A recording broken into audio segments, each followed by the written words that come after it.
Le vrai faux de l'info de la matinale, Jean-Philippe Ballas, bonjour. Bonjour Thomas, bonjour à tous. Ce matin, on revient sur les régionales, évidemment avec Eduardo Riancipel, le député socialiste, hier soir sur RTL.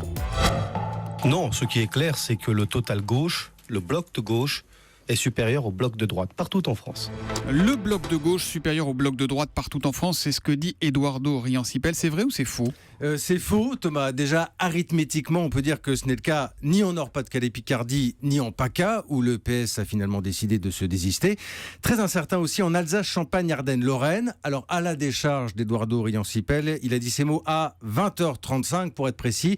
1h30 donc avant l'annonce officielle du Parti Socialiste et des résultats plus précis. Ça, c'est le risque de parler peut-être un peu trop tôt. Mais cette notion de bloc de gauche en tête, c'est quelque chose qu'on a beaucoup entendu tout au long de la soirée, Jean-Philippe. Vous avez absolument raison. C'est intéressant d'ailleurs, parce que clairement, on est là dans l'élément de langage, alors qui en a étonné plus d'un, du reste, hier soir à la vue des résultats. Alors, comment le PS arrive-t-il à cette formule magique ? Eh bien, en faisant une addition, tout simplement, ces pourcentages, plus ceux d'Europe Écologie Les Verts, plus ceux des petites listes de gauche, ce qui nous fait un total aux alentours de 36%, devant donc le Front National et devant les Républicains. Ouais, enfin, intellectuellement, c'est quand même discutable. Il n'y a pas eu d'union de la gauche au premier tour. Discutable en tout cas, pour les le moins. abstentionnistes, tant qu'ils y sont. Alors, il faut dire que Europe Écologie Les Verts appelle désormais un rassemblement au second tour.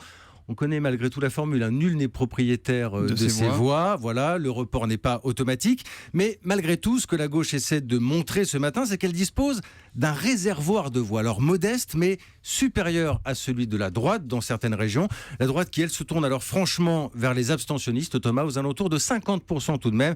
Ce sera l'une des clés, évidemment, du second tour. Le vrai faux de l'info de la matinale, c'est tous les jours après le journal de 7h30 avec Jean-Philippe Ballas. À demain, Jean-Philippe. À demain.